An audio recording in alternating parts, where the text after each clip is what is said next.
제사장 에스라가 주의 율법을 연구하고 준행하며 가르치기로 결심하였다.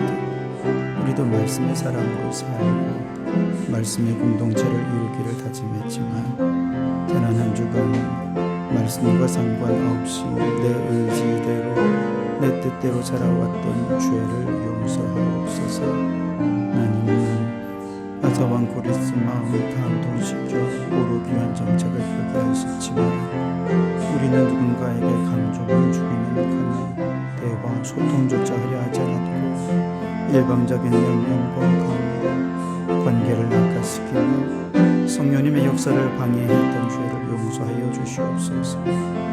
우리가 열심히 살아가는 것은 사람들의 인정을 받기 위한 것은 아니일지요 사람들이 나를 알아주지 않고 인정해주지 않는다고 분노하고 속상해했던 죄를 용서해 주시옵소서.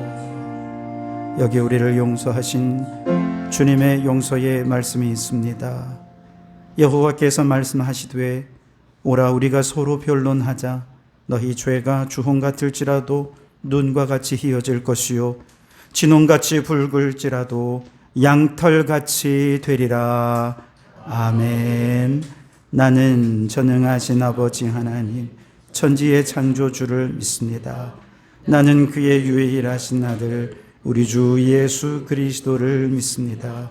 그는 성령으로 잉태되어 동정녀 마리아에게서 나시고 본디오 빌라도에게 고난을 받아 십자가에 못 박혀 죽으시고 장사된 지 사흘 만에 죽은 자 가운데서 다시 살아나셨으며 하늘에 오르시어 전능하신 아버지 하나님 우편에 앉아 계시다가 거기로부터 살아있는 자와 죽은 자를 심판하러 오십니다. 나는 성령을 믿으며 거룩한 공교회와 성도의 교제와 죄를 용서받는 것과 몸의 부활과 영생을 믿습니다.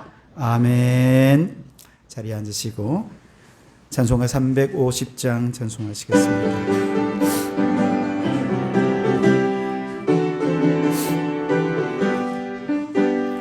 우리들이 싸울 것은 혈기 아니요 우리들이 싸울 것은 육체 아니요 마귀 권세 맞서 싸워 깨쳐버리고 죽을 영혼 살릴 것일세.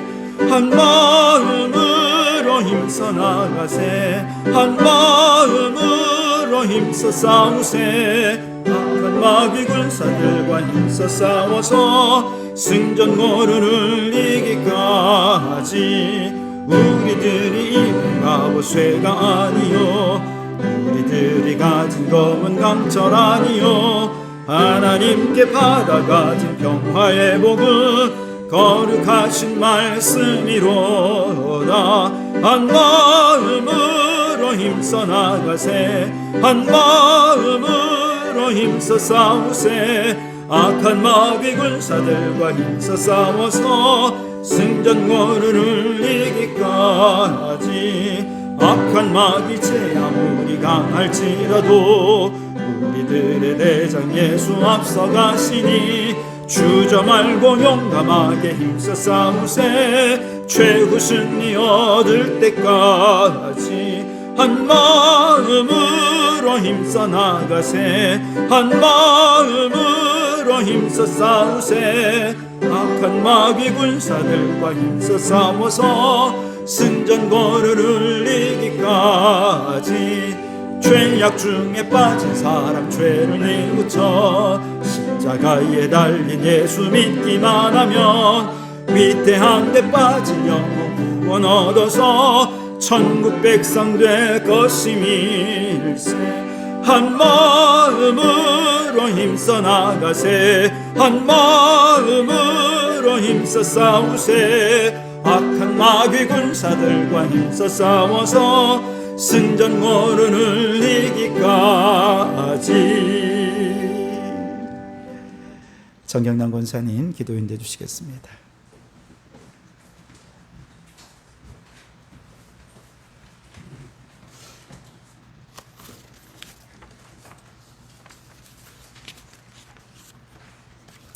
내가 여호와를 항상 내 앞에 모심이여 그가 나의 오른쪽에 계심으로 내가 흔들리지 아니하리로다. 언제나 저희의 삶에 변함없는 사랑으로 동행하여 주시는 주님 감사드립니다. 나약한 심령이 주님 앞에 늘상 게으리 했음을 용서하여 주시옵소서. 말씀 묵상을 열심히 하지 못함이 부끄럽고 찬양 속에 뜨거움을 잊고 어느덧 세상 속에 흠뻑 젖어 있었음도 고백드립니다. 삶의 수고로움과 얻는 대가가 주님의 계획 아래 있는 줄도 모른 채 뒤늦은 후회로 고백하며 감사함으로 깨닫게 하옵소서. 무더위가 시작되는 여름이 다가왔습니다. 때로 개인들의 삶이 힘들어 지치고 경제적으로 좋을 수밖에 없는 상황이 오고 육신의 아픔으로 주님의 손길을 간절히 찾는 이들이 있습니다. 이곳에 모인 성도 모두 간절한 기도의 바람으로 아픔과 어려운 난관을 이겨나갈 수 있게 도와주시옵소서. 병상에 회복하기를 간절히 기다리는 박진아 선생님 마음에 주님의 사랑을 사모하게 하시고 일어나 걸을 수 있는 일상을 회복케 하여 주시옵소서. 교회의 예배가 회복되고 무더운 날씨 가운데 이곳에 모인 모든 성도들의 건강함도 또한 지킬 수 있는 힘과 능력 주시옵소서. 바라옵기는 오직 말씀을 사모하여 주님 제단 앞에 발걸음을 인도하신 어르신들의 건강하심 또한 살펴주시고 모든 것이 주님의 은혜인 것에 예배드리고 찬양드리게 하옵소서.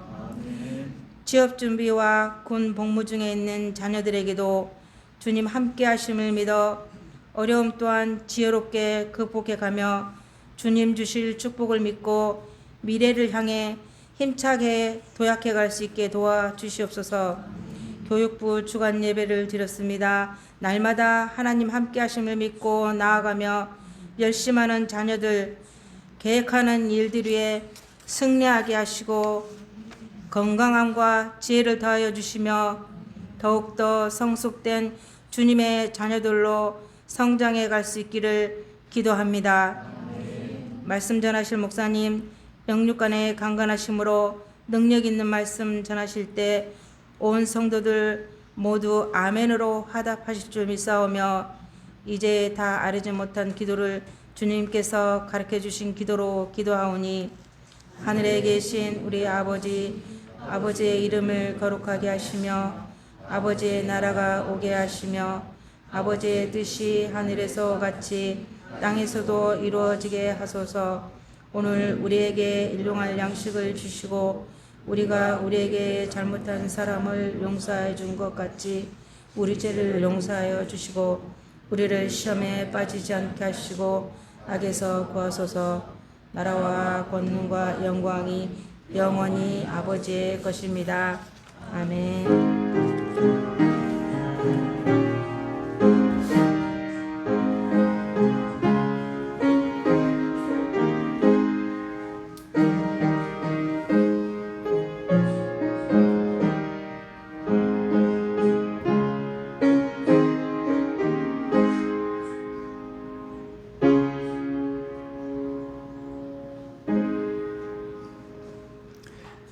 봉헌 찬송하면서 준비한 예물 드리시겠습니다.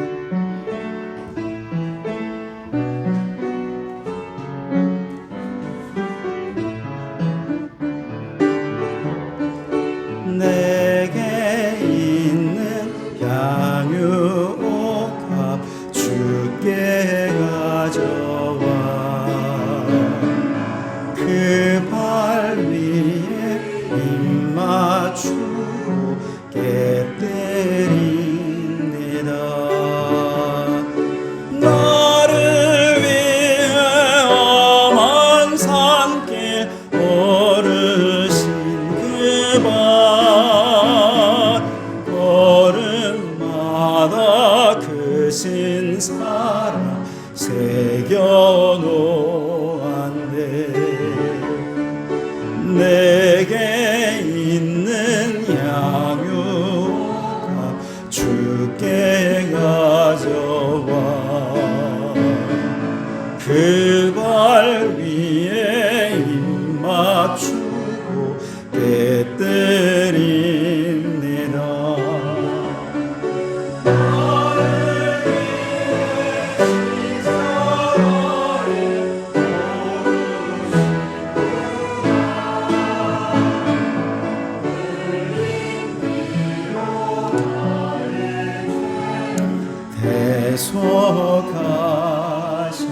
대소가셨네. 참 고마우신 하나님 아버지, 하루하루의 삶이 주님이 없이는 어떻게 우리가 살 수 있을지 돌아보니 모든 것이 하나님의 은혜요 하나님의 축복인 줄 믿습니다. 이만큼 건강 주셔서 감사합니다. 때로는 육신의 연약함으로 불평도 하고 마음의 원망도 있지만 그래도 이만큼이라도 건강 주셔서 교회를 출입하고 예배를 드리고 하나님께 찬양할 수 있음이 모두가 하나님의 은혜인 줄 믿습니다. 이만큼이라도 물질을 주셔서 주를 위해 섬기게도 하시고 가정을 돌보게도 하시고 이웃들에게 나누게도 하시니 감사합니다. 이 모든 것 하나님의 은혜인 줄 믿습니다. 하나님 아버지, 우리는 늘 부족해서 주님께 원망하고 불평할 때가 많지만 그러나 주님은 이미 넉넉하게 채워주셨음을 믿고 날마다 감사하며 살아가는 저희들이 되게 해 주시옵소서. 하나님 아버지, 특별히 주님 앞에 아뢰을 것이 있습니다. 육신의 연약함으로 고통 중에 있는 우리 성도들을 기억해 주시기를 원합니다. 믿고 기도하는 것은 받은 줄로 믿으라 말씀하셨고 기도 외에는 이런 유가 나갈 수 없다 말씀하신 대로 육신의 연약한 질병을 놓고 주님 앞에 믿음으로 간절히 기도하오니 모든 악한 사란마귀 질병의 권세는 떠나가게 도와주시고 건강하게 하여 주셔서 더욱더 주님 더 잘 섬기는 저희들이 될 수 있도록 인도하여 주시옵소서. 우리 성도들의 각자 삶의 형편을 주님 아시는 줄 믿습니다. 답답하고 불안하고 미래가 어떻게 될지 알지 못해 주님 앞에 정말 간절한 마음으로 부르짖어 기도하는 그 기도를 주님은 이미 들으신 줄 믿습니다.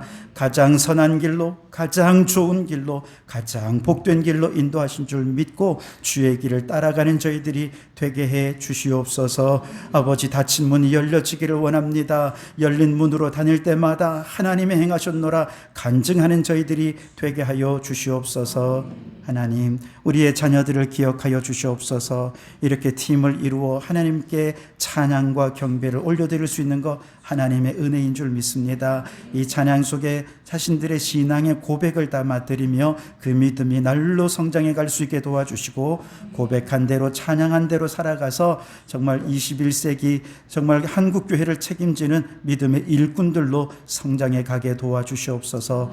공부도 잘하게 도와주시고 믿음도 실력도 향상되어서 세상 속에 예수 이름으로 선한 영향력을 끼치며 살아가는 자녀들이 되게 해 주시옵소서. 이 시간 주님 앞에 물질을 구별하여 드립니다. 일주일 동안 땀 흘려 얻은 소득 중에서 구별하여 10의 1조를 드립니다. 범사에 도우신 손길에 감사하여 감사의 예물을 드리고 선교와 구제와 각종 제목을 담아 믿음으로 예물을 드립니다. 바라기는 이 예물이 쓰이는 곳마다 하나님의 나라가 확장되게 하시고 영혼을 구원하여 이웃을 살리는 복된 역사가 나타나게 하여 주시옵소서.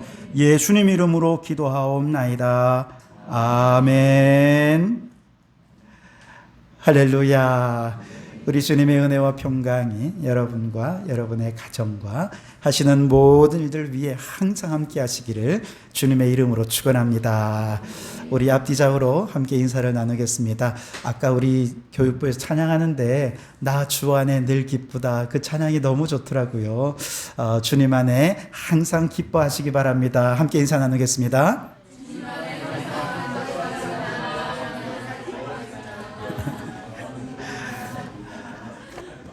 네, 너무 좋은데요. 네, 너무 근엄한 모습으로 딱 있는 것보다 웃으면서 예배드리니까 너무 좋은 것 같습니다. 여러분의 마음속에도 기쁨과 또 감사가 끊임없이 나타나길 바랍니다.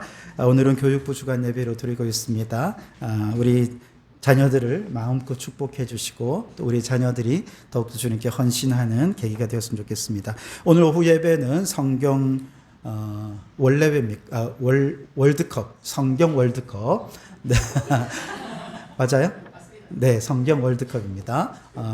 재밌게 구성을 했습니다. 여러분 많이 참여해 주시면 성경도 지식을 쌓고 믿음도 자라게 되고 또 재미도 느끼는 친교도 하는 그런 시간이 될 줄 믿습니다. 또 우리 남선교회 네, 새가족 성경 공부, 세례 공부 매주 점심시작 후에 계속 이어지고 있고요. 남선교회 이제 제자 훈련이 지난주까지 종강을 했는데요. 제가 우리 남선교 회원님들 이제 종강을 하면서 선물을 하나 준비했어요.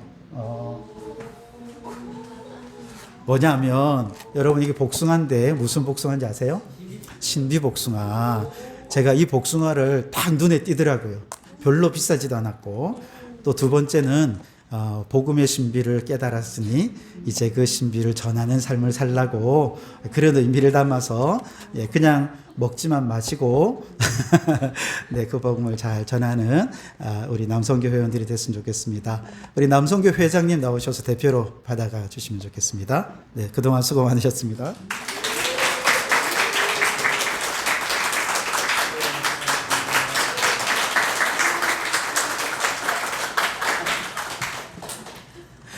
네, 그 다음에, 네, 하루 한 장 성경 읽기 계속 해주시고요. 이번 주, 목요일, 금요일은 예장 생태 선교 운동 본부의 날, 그래서, 생태 선교 운동 본부에서 이번에는 강릉에서 모입니다. 제가 참여하게 되고요. 그래서 금요 기도회에는 개인 기도로 대체하도록 하겠습니다. 저만 참여하는 것이 아니라 여러분의 마음을 모아서 함께 참여하는 것이다 생각해 주시고 우리 예장 생태 선교 운동 본부에서 지금 우리 교단을 정말 녹색 교단으로 녹색 노회로 세우기 위해 굉장히 노력을 많이 하고 있습니다. 위해서 많이 또 기도해 주시기를 부탁을 드리겠습니다. 박진아 선생님을 위해서 많이 또 계속해서 기도해 주시고요. 3차 다니엘 중보기도 미리 광고를 드리겠습니다. 7월 5일부터 11일까지인데요. 다음 주일까지 각 가정에 또 개인의 여러 중보기도 제목을 주시면 이 기간 동안 함께 기도하도록 하겠습니다. 네, 오늘 암송 구절입니다. 로마서 6장 13절 앞뒤로 주소를 붙여서 같이 한번 읽겠습니다. 시작. 로마서 6장 13절 말씀. 오직 너희 자신을 죽은 자 가운데서 다시 살아난 자 같이 하나님께 드리며 너희 지체를 의의 무기로 하나님께 드리라. 로마서 6장 13절 한 번만 더 읽겠습니다. 시작. 로마서 6장 13절 말씀. 오직 너희 자신을 죽은 자 가운데서 다시 살아난 자 같이 하나님께 드리며 너희 지체를 의의 무기로 하나님께 드리라. 로마서 6장 13절 말씀. 아멘. 네, 오늘 이 시간 우리에게 주신 하나님의 말씀은 느헤미야 2장 말씀입니다.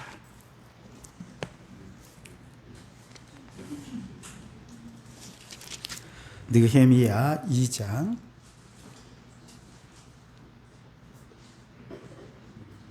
11절에서 20절까지 말씀입니다.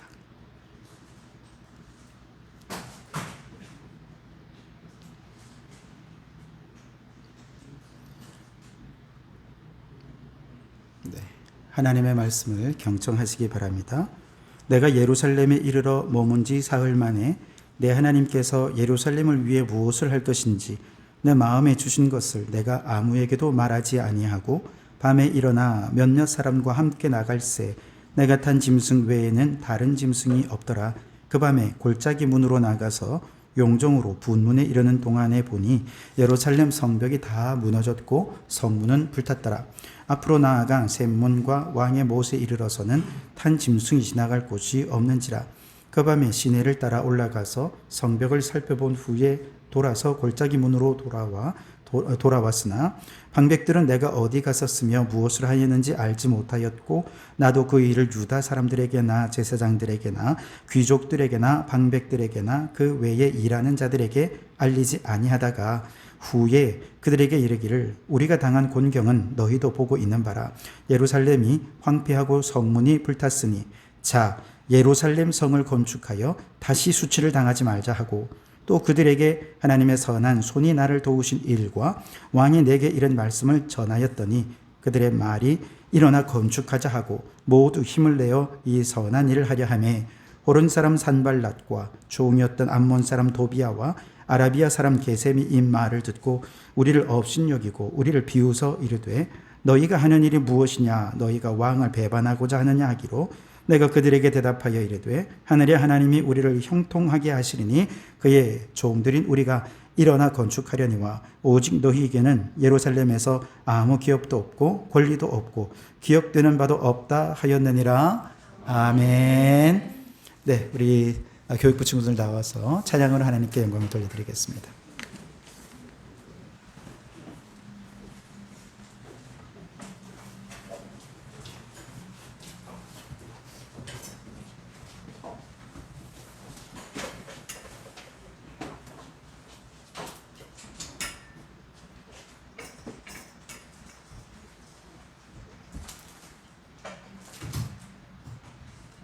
찬양 인사.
네, 귀한 찬양 감사합니다.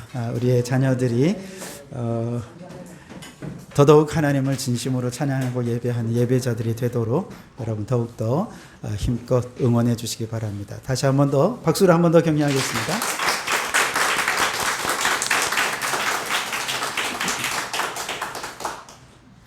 어, 1950년 6월 25일 우리가 너무 잘 아는 아침이죠. 새벽 4시경에 장대비가 쏟아지던 38선 전역에 거대한 포성이 울려 퍼졌죠.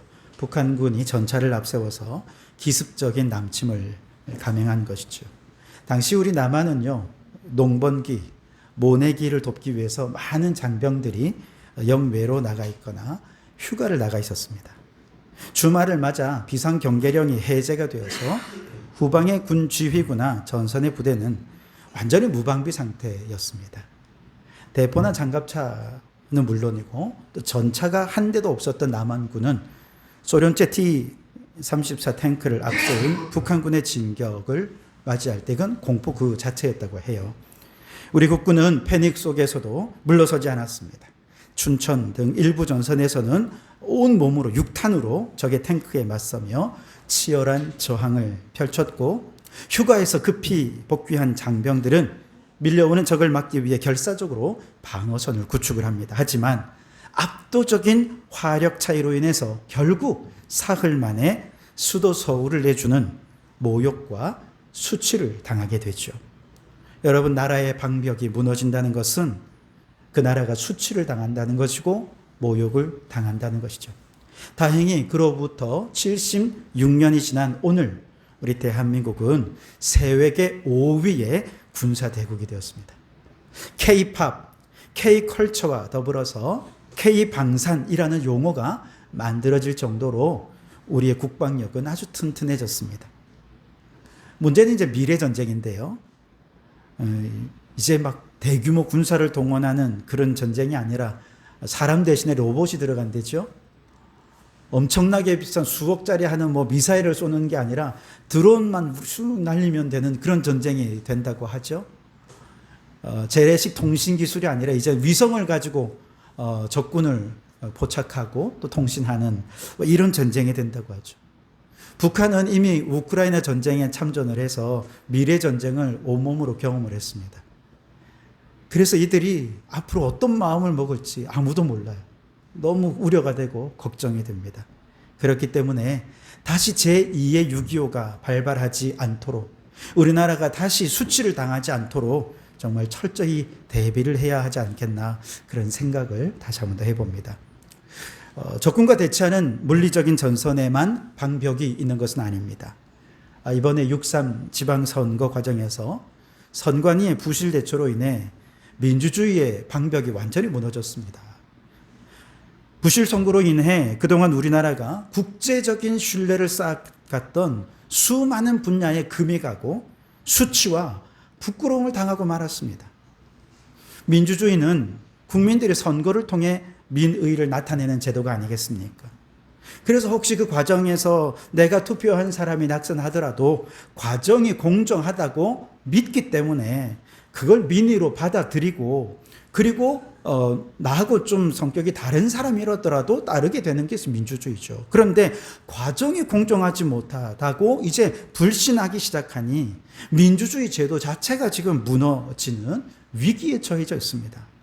뉴스를 보면 그동안 선관위가 얼마나 특권의식에 사로잡혀 있었고 관료주의적으로 일하고 있었는지 정말 속속 드러나는데요. 빨리 국정조사를 하든지 특검을 하든지 뭘 해서 좀 무너진 민주주의의 성벽을 다시 재건하는, 그래서 이 나라가 다시는 수치를 당하지 않는 그런 나라가 되었으면 좋겠어요. 오늘 성경에 들어오면 바벨론의 포로로 끌려갔던 이스라엘은 세 차례에 걸쳐서 포로에서 고국으로 다시 돌아와서 새 이스라엘을 건설하게 됩니다. 첫 번째 귀환 때는 수룹바벨과 예수아가 중심이 되어서 성전을 재건했습니다. 무엇을 재건했다고요? 성전을 재건했습니다. 두 번째 귀환 때는 에스라가 중심이 되어서 무너진 말씀, 무너진 예배, 영성을 재건했습니다. 그리고 세 번째 귀환 때는 오늘의 주인공인 느헤미야가 중심이 되어서 돌아와 무너진 성벽을 재건했습니다. 무엇을 재건했다고요? 성벽입니다. 네, 첫 번째는 성전이고 세 번째는 성벽입니다. 자, 오늘의 주인공 느헤미야는 세 번째 귀환자들의 지도자로서 당시 바사, 즉 페르시아의 왕으로부터 이제 이스라엘의 총리 직을 임명받아서 이제 파송을 받아서 무너진 성벽을 재건하라는 사명을 가지고 이스라엘로 돌아왔습니다.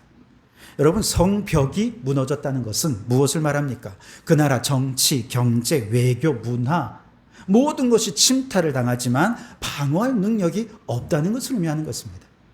앞서 1차, 2차에 걸쳐서 고국으로 돌아왔던 사람들이 성전도 짓고 예배도 하고 그렇게 하는데도 불구하고 최선을 다해 노력하는데 회복되었다 싶으면 또 침탈해서 무너지고 회복되었다 이렇게 졌다 싶으면 또 다시 침탈해서 무너뜨리고 그러면서 정말 끊임없이 고통을 당하는 상황이 계속 반복이 되었던 것입니다.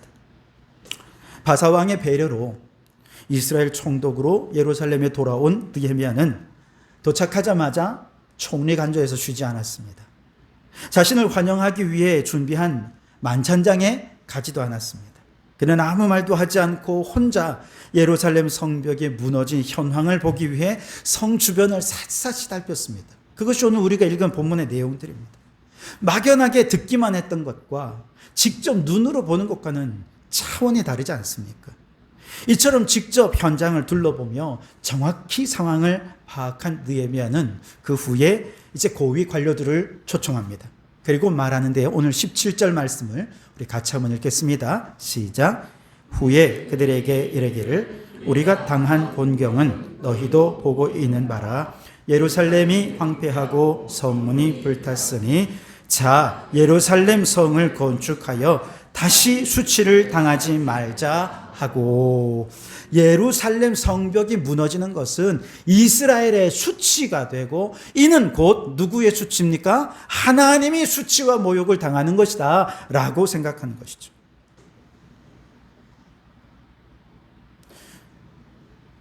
우선 사마리아 사람들로부터 이스라엘은 조롱을 당했습니다. 사마리아 사람들은 어떤 사람들입니까? 하나님도 섬기지만 이방 신도 섬기는 종교 혼합주의자들입니다. 이들로부터 하나님이 조롱을 당한 것입니다. 게다가 주변의 많은 나라들은 각자 자신들의 신이 있고 그런 신들에 의해서, 우상들에 의해서 이스라엘의 하나님이 모욕과 수치를 당하고 있는 것입니다. 왜요? 성벽이 무너져 버렸기 때문이죠. 그래서 이제 무너진 예루살렘 성을 다시 재건축해서 수치를 당하지 말자 호소한 것입니다. 이거는 다른 말로 얘기하면 다시는 우리 하나님의 이름이 모욕을 당하지 않게 하자라고 하는 것과 똑같은 것이죠. 느헤미야의 이 말은 이스라엘의 고위 관료들의 서름을 폭발시켰을 겁니다. 성경에는 안 나오지만 제가 상상해 볼 때 느헤미야가 뜨거운 가슴으로 이런 얘기를 하자 아마 관리들 사이에서 이런 얘기들이 막 있었을 거예요. 맞아, 지금까지 우리가 이런 서름 당했지, 저런 서름 당했지, 이런 억울한 일도 당했지. 그러면서 우리 하나님도 이렇게 모욕을 당했으니 이제 다시는 하나님의 이름이 모욕받지 않도록 우리 무너진 성벽을 재건하는 일에 앞장서겠습니다. 제가 먼저 앞장서겠습니다. 저도 앞장서겠습니다. 하면서 모든 방백들이 함께 마음을 모았습니다. 그래서 오늘 18절 하반절에 보시면 그들의 말이 일어나 건축하자 하고 모두 힘을 내어 이 선한 일을 하려 하매, 그렇게 말씀합니다. 그들의 말이 함께 힘을 내어서 이 일을 함께 해보자는 것이죠. 함께 힘을 모으니까 온갖 방해가 있었음에도 불구하고 52일 만에 그 성벽을 완공해냅니다. 여러분, 이 52일 만에 성벽을 완공했다는 것은 제가 생각할 때 이건 정말 기적 같은 일이에요. 그래서 이런 기적이 또 어디 있을까 생각해 보니까 저는 이제 이런 생각이 났어요. 이순신 장군이 명량해전에서 12대 133 외적을 그렇게 물리친 거, 이게 엄청난 기적이 아닙니까? 전 세계 전쟁사에 이런 승리가 없을 정도의 승리라면 지금 느헤미야가 이룬 기적이 바로 그런 것이라는 겁니다. 그냥 52일 만에 성벽을 잘 건축했구나, 이게 아니라는 거예요. 어마어마한 일입니다. 그만큼 이스라엘 백성들이 열악한 환경 속에서 지도자의 지도력과 온 백성들의 헌신으로 성벽을 완공함으로써 불가능한 일을 성취해낸 것입니다. 그들은 한 손에는 창검을 들고 다른 한 손에는 삽을 들으면서 방해자들의 방해에 맞서야 했습니다. 밤에는 옷도 벗지 못하고요. 방해꾼들이 언제 쳐들어올지 모르니까 언제든 쳐들어오기만 하면 가서 저들과 맞서겠다. 계속해서 진짜 5분 대기조로 옷도 못 벗고 신발도 못 벗고 그냥 쓰러져 잠들었다가 또 일어나고, 낮에는 땀 흘려 일하고 밤에는 교대로 경계 근무도 서야 했고요. 적은 인원으로 한편으로는 공사하랴, 또 방해꾼들을 대적하랴, 게다가 그 와중에 또 내부적으로 분열과 갈등이 일어날 조짐이 보이자 느헤미야가 그걸 또 다 빠르게 그 문제를 해결하면서 정말 초인적인 힘을 발휘해서 성벽 공사를 완공해낼 수 있었습니다. 근데 여러분, 오늘 이 성벽은 오늘 우리의 신앙에 좀 비유해 볼 수 있습니다. 우리가 살아가는 이 시대에도 저 우상을 섬기는 사람들도 있고, 또 하나님도 섬기지만 세속적인 신도 섬기는 혼합주의적인 신앙을 가진 사람들이 많이 있습니다. 게다가 여기에 더해서 무신론자나 아니면 과학 기술을 신봉하면서 하나님이 없다라고 생각하는 사람들이 이 시대에 얼마나 많이 있습니까? 그런데 지금 이들 사이에서 예수님을 믿는 신앙인들에게서 뭔가 무너져서는 안 될 것이 무너지게 되면서 오늘날 한국교회가 비난을 받고 있고 하나님이 모욕과 수치를 당하는 이 시대를 오늘 우리가 온 몸으로 경험하고 있다는 것이죠. 자, 그렇다면 이것이 무너지면 안 될 것이 무너져서 하나님의 수치를 당하고 교회가 모욕을 당하는 그것은 도대체 무엇일까?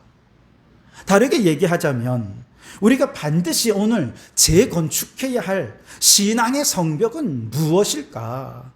오늘 크게 두 가지만 좀 말씀을 드리고 싶은데요. 첫째는 진리의 성벽입니다. 여러분, 종교다원주의나 혼합주의는요, 모든 것을 상대화시킵니다.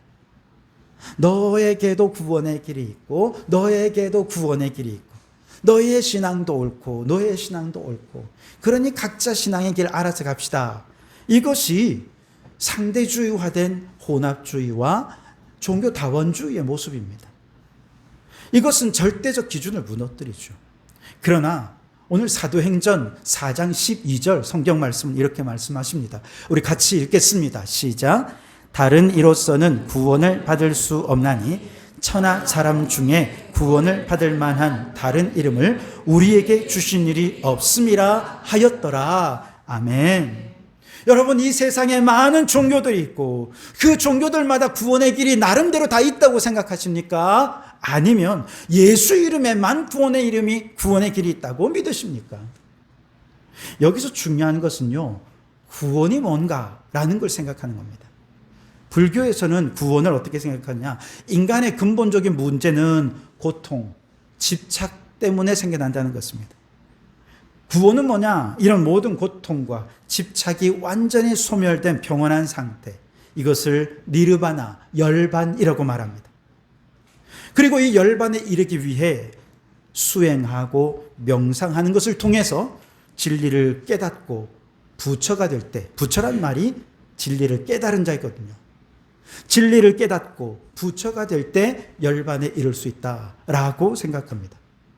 자, 그런데 기독교에서는 여기서 한 단계 더 들어가서 문제 제기를 하는 거예요. 그런데 인간은 모두 죄인인데 인간의 노력으로 그 열반에 이를 수 있을까? 여러분은 어떻게 생각하십니까? 모든 사람들이 다 죄인인데 인간의 수행과 노력과 선행으로 그 열반, 그 구원에 이를 수 있느냐 이 말입니다. 성경의 대답은 명확합니다. 그럴 수 없느니라. 불가능하다는 것입니다. 그 말은 무슨 뜻이에요? 구원은 인간의 영역이 아니라 신이 행하실 영역이라는 뜻입니다. 그래서 절망 가운데 있는 인간을 위해 죄 없으신 하나님께서 육신을 입고 이 땅에 오셔서 십자가에서 죽으시면서 모든 죄의 형벌을 그분이 대신 지셨습니다.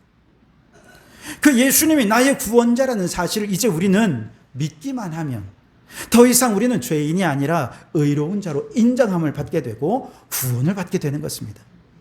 기독교는 인간의 노력으로 구원에 이룰 수 있다는 인간의 교만까지도 꺾어서 더 낮고 더 겸손하게 하나님께 우리의 구원을 의탁하는 게 기독교인 것입니다. 저는 불교인들이 수행하고 명상하는 것을 참으로 존중합니다. 또 존경합니다. 그리고 그러한 노력은 우리 기독교인들에게 꼭 필요하다고 생각합니다. 그래서 기독교에도 수도원이라는 게 있지 않습니까? 하지만 우리는 죄의 문제를 해결하기 위해서 수행하는 것이 아닙니다. 이미 예수님을 구원자로 믿고 구원받은 우리들이 어떻게 하면 예수님을 닮은 삶을 살아갈 수 있을까? 내 힘으로는 도저히 질 수 없는 그 십자가를 위해 우리는 마음을 다스리는 수행이 반드시 필요한 것입니다. 자기를 부인하고 도무지 용서할 수 없는 원수를 용서하고 사랑하는 그 십자가를 지고 주님이 따르기 위해서 우리는 끊임없이 수행이 필요한 것이죠. 우리는 기독교에서는 그걸 수행이라 말하지 않고 경건이라고 말합니다. 우리의 경건은 일상에서 멀리 떨어져서 저 공기 좋고 물 좋은 산 속에 깊이 들어가서 수행하는 게 아니에요. 일상의 삶의 자리에서 끊임없이 말씀을 보고 기도하고 주님과 교제하고 그리고 일어나 가정에서 직장에서 학교에서 이웃과의 관계 속에서 말씀의 명령을 따라 내 몫에 태인 십자가를 지고 주님의 길을 걷기 위해 우리는 치열하게 나 자신은 이미 죽었고 이제 내 안에 예수께서 사시니 그분의 주권을 인정하면서 그분께 순종하며 따르는 것, 이것이 우리의 경건이고 이것이 우리의 수행이라는 것이죠. 아무리 미운 사람이 있어도 그를 미워하는 나는 이미 죽었어요. 이제 내 안에 그를 용서하고 사랑하시는 그리스도께서 사시는 것이다 선포하고 내 힘으로는 할 수 없는 그 일을 이제 주님께 모든 주권을 맡기고 주님께서 주시는 힘으로 사랑하고 용서하며 그 십자가를 오늘도 지며 살기 위해 수행하고 기도하고 경건의 삶에 힘쓰는 것이죠. 여러분, 오늘날 한국교회가 세상으로부터 비난받고 수치와 모욕을 당하는 이유가 무엇일까요? 예수 이름 외에 구원 얻을 다른 이름이 없음을 믿는다고 말은 하는데 실제로는 십자가의 삶, 경건의 삶으로 그 믿음을 증명하는 사람이 없다는 것입니다. 주님이 나를 위해 생명 바쳐 십자가에서 물과 피를 쏟으며 우리를 구원해 주셨는데 우리는 주님을 위해 드리는 게 아무것도 없다는 거예요. 그러면서 예수 믿으라고요? 누가 예수 믿겠습니까? 예수님이 잘못된 것이 아니라 예수님을 믿는 우리 때문에 예수님이 지금 욕을 먹고 있는 것입니다. 그래서 오늘 우리가 재건해야 할 성벽은 예수 외에 구원받는 다른 이름을 주신 일이 없다는 이 진리의 성벽을 교리로 쌓는 게 아니에요. 이론으로 쌓는 게 아니라 경건한 삶으로, 십자가의 삶으로 주님이 제자들의 발을 씻겼듯이 낮은 곳에서 섬기며 희생하는 삶으로 그렇게 내 몫에 태인 십자가를 지고 주님을 따르는 그 삶으로 우리의 믿음을 보여줄 때 세상 사람들은 말할 거예요. 정말로 인간은 스스로를 구원할 수 없는 게 맞구나. 오직 예수님만이 우리의 구원자가 되시겠구나. 이것을 스스로 고백하게 하는 것, 이것이 진짜 전도고 선교라는 것입니다. 가음정동에 창성교회가 있어요. 그 목사님이 매주 금요일마다 이제 목사님들끼리 독서 모임하는 모임이 있거든요. 그것이 참여하시는데 지난 금요일 날 이제 이런 말씀을 하시더라고요. 창성교회는 매주 이슬람 사람들을 위한 한글 교실을 열어요. 그래서 그들에게 한글을 가르쳐 준다는 것입니다. 그런데 이 이슬람 사람들은 교회가 왜 한글 교실을 열고 그들에게 이렇게 섬기는지 이미 다 알고 있죠. 모를 리가 없습니다. 그러니 그들에게 예수 믿으라는 게 먹힐 리가 없습니다. 그들에게 예수를 전하거나 예수를 믿으라고 아무리 얘기해도요, 그들은 꿈쩍도 하지 않는다는 것입니다. 알고 보니 그들의 삶이 너무 경건한 거예요. 우리가 따라갈 수 없을 정도로 율법에 대한 자부심도 엄청납니다. 이들은 하루에 5번 정해진 시간만 되면 어디든 장소를 구별해서 기도하는 것을 그들은 생명처럼 여깁니다. 기도 잘 안 하시는 분들은 좀 찔리셔야 됩니다. 이쯤에서.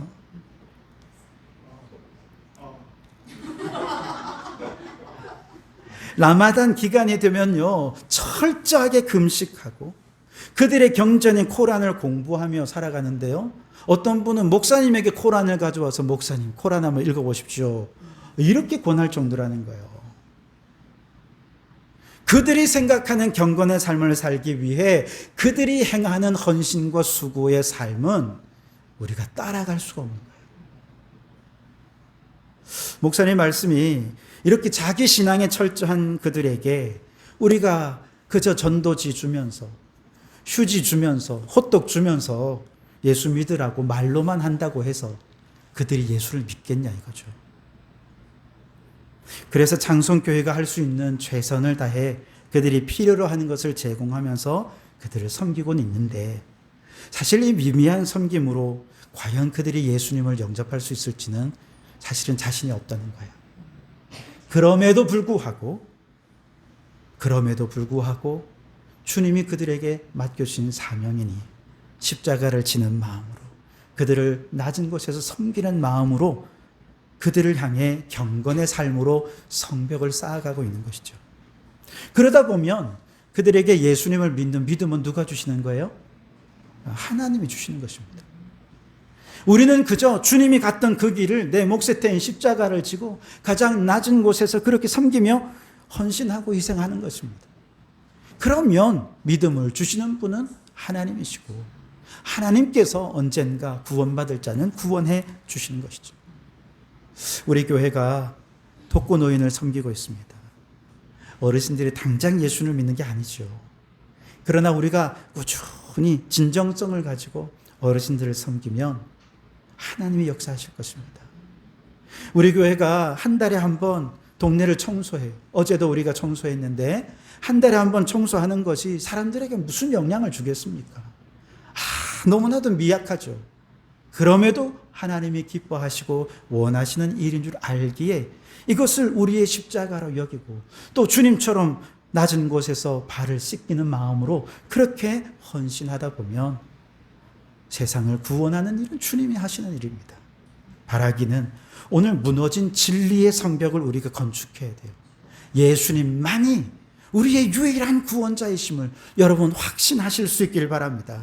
그런데 그 확신을 말로만 전하지 마시고 정말 믿으신다면 그 믿음이 십자가의 삶으로 가장 낮은 곳에서 예수님처럼 발을 씻기고 이웃을 돌보는 섬김의 삶으로 그렇게 튼튼하게 건축해서 다시는 교회가 수치를 당하지 않고 다시는 예수님이 모욕을 당하지 않는 그런 우리 교회가 될 수 있게 되기를 주님의 이름으로 축원합니다. 두 번째로 우리가 쌓아야 할 성벽은 신앙 공동체라고 하는 성벽입니다. 느헤미야서의 성벽 재건 과정을 보면 이 전체 예루살렘 성벽을 40구역으로 나눕니다. 그리고 각 구역마다 가장 가까운 곳에 거주하는 가문의 사람들에게 책임을 맡기고 여기에 무너진 문이나 이런 것들은 당신들이 재건하시오, 그렇게 맡긴 겁니다. 그래서 느헤미야 3장에 보면 누구 가문의 사람들이 어느 구역을 책임졌고 어떻게 재건했다 하는 내용들이 쫙 기록이 되어 있습니다. 한 사람이 아니에요. 모든 가문과 모든 백성들이 각자 자신이 맡은 구역을 책임 있게 재건을 하는데 방해자들의 방해는 또 얼마나 컸어요. 그래서 한 손에는 병기를 잡고 한 손에는 일을 하며 자기 집 앞에 성벽을 재건하며 그리고 그 재건된 성벽이 서로 연결되어 하나의 성벽을 완성해 가는 것입니다. 그 결과가 그 큰 성이 52일 만에 재건을 완료하는 것으로 나타나는 것이죠. 여러분, 우리가 쌓아가야 할 이 공동체의 성벽은 이처럼 서로 협력하고 연대하지 않으면 결코 세워질 수 없는 것입니다. 지난 코로나 이후 대면 예배가 불가능해졌다가 다시 예배가 재개되었을 때 사실 마스크 쓰고 예배도 드리고요, 얼굴도 제대로 못 보잖아요. 대화도 제대로 못하고 인사도 뭐 제대로 못해가지고 주먹이나 이렇게 콩 치고 뭐 이렇게 인사할 정도고 식사도 못했죠. 그냥 오전 예배만 드리는데도 멀리 장유에서 예배를 드리기 위해 오시고, 마산에서 오시고, 북면에서 오시고, 그렇게 다 모여서 이 예배를 사모하여 여러분들의 그 발걸음이 이 예배를 살렸다니까요. 여러분 이걸 믿으십니까? 이 예배가 그냥 예배가 이렇게 된 게 아니에요. 예배를 사모하기 위해 그렇게 발걸음 옮긴 여러분의 발걸음이 이 예배를 회복하게 한 것입니다. 예배가 어느 정도 회복되자 오후 예배를 드려야 했고, 오후 예배를 드리려면 이제 식사가 문제가 되잖아요. 누군가 그 어려운 일을 책임져서 준비해야 되는데, 감사하게도 그때 자원해서 식사를 준비하겠다고 헌신을 결단해 주신 몇몇 분이 계십니다. 그리고 그들의 헌신을 보면서 나도 같이 하겠다. 나도 같이 하겠다. 그렇게 성도들이 모두 자원하는 마음으로 그 역할들을 함께 분담하게 되면서 이제는 성도들이 각자 서로 돌아가면서 수음번을 정해 식사 준비를 하게 되었고, 성도의 교제뿐만 아니라 오후 예배가 이렇게 안정적으로 정착될 수 있게 된 것. 여러분의 그 헌신과 결단이 없었다면 불가능한 일이었다는 것이죠. 오후 예배가 안정이 되면서 기관별 모임이 회복되는 것이 그 다음 과제였죠. 그때 우리 남선교회에서 옥상 텃밭을 책임지겠다고 했고, 텃밭을 중심으로 남선교회가 서로 만나고 교제하게 하면서 이 모임이 점점 활성화되었고, 그리고 옥상 바베큐 파티까지 책임져서 담당해 주시니 남성교회를 통해서 성도의 교제가 얼마나 활성화되었고 풍성화되었는지요. 우리 교육부도 찬양팀을 중심으로 해서 정기적인 모임을 지속할 수 있었고, 그리고 토크 콘서트까지 진행하게 되면서 조금씩 활성화될 수 있었던 것이죠.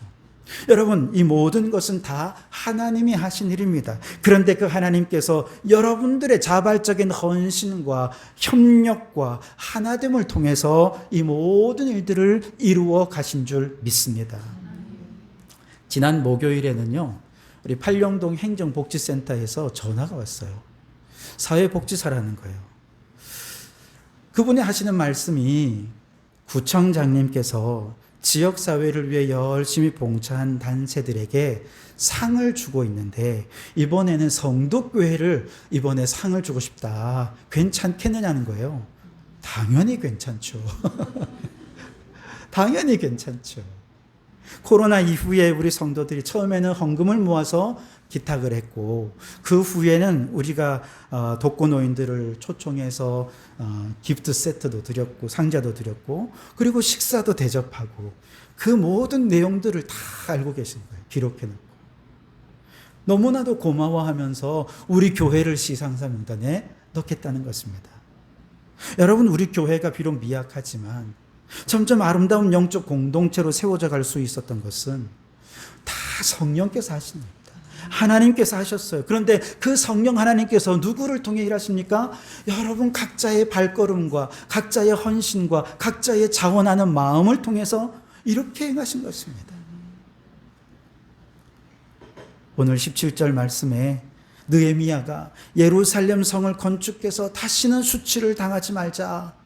그러자 18절에서 가슴이 뜨거워진 방백들이 그렇습니다. 모두 힘을 내어 이 선한 일을 행합시다.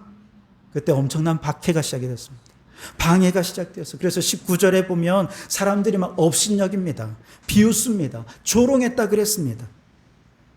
그런데 만약에 이때 그 방해 때문에, 그 조롱 때문에 공사를 중단했다면 이스라엘은 더 큰 수치와 모욕을 당했을 것입니다.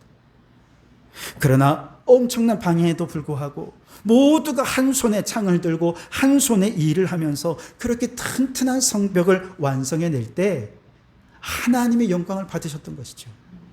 우리 성도교회가 신앙 공동체의 성벽을 건축하지 못하면 아마 마귀가 우리 교회를 비웃고 조롱하고 모욕할 것입니다.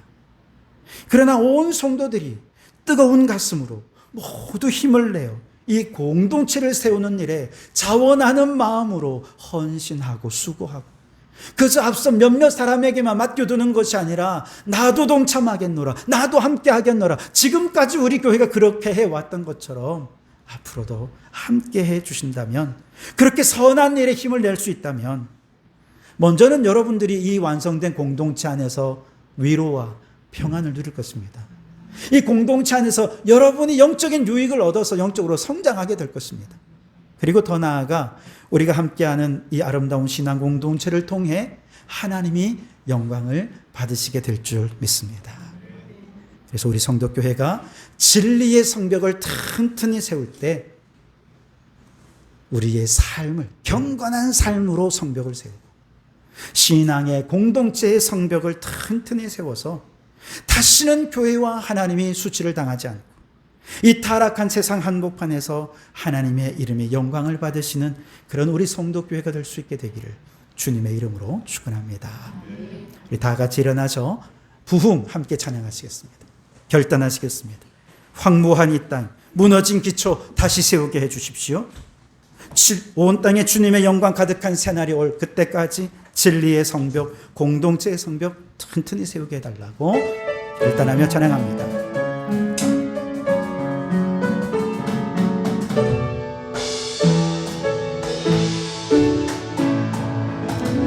이 땅의 황무함을 보소서.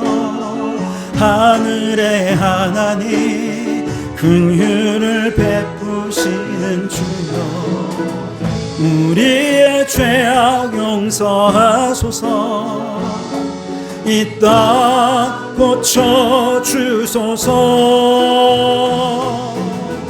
이제 우리 모두 하나 되어 이 땅에 무너진 기초를 다시 쌓을 때 우리의 우상들을 태우신 성령의 불 임하소서. 부흥의 불빛 타오르게 하소서. 진리의 말씀 이 땅 새롭게 하소서. 은혜의 강물 흐르게 하소서. 성령의 바람 이제 불어와. 오 주의 영광 가득한 새날 주소서. 오 주님 나라 이 땅에 임하소서. 오늘 말씀을 생각하며 통성으로 기도하기 원합니다. 하나님, 진리의 성벽을 쌓기 원합니다. 교리적인 진리가 아니라 경건한 삶으로 오직 예수님만이 유일한 구원자이심을 증거하는 진리의 성벽을 쌓게 하여 주시옵소서. 하나님, 우리 성도교회가 하나님이 기뻐하시는 신앙 공동체의 성벽을 더 튼튼하게 건축하게 해 주시옵소서. 악한 마귀가 대적해 와도 성도들이 한 마음으로 뭉쳐 있으면 갈등과 분열이 아니라 오히려 한 손으로 대적하고 한 손으로 일하면 교회다운 교회의 성벽을 얼마든지 건축할 수 있는 줄 믿습니다. 주님, 우리 성도교회가 하나님이 기뻐하시는 공동체가 되어 하나님의 영광을 나타내는 공동체가 되게 해 주시옵소서. 그렇게 우리 다 같이 주님 한번 부르짖어 기도하시겠습니다. 주여! 하나님 아버지, 그렇습니다. 주여, 무너져서는 안 되는 진리의 성벽이, 공동체의 성벽이 무너졌기에 아버지여, 교회가 수치를 당하고 있고 하나님이 모욕을 당하는 이 시대를 살아가고 있습니다. 오 하나님, 진리의 성벽을 다시 쌓게 하여 주시옵소서.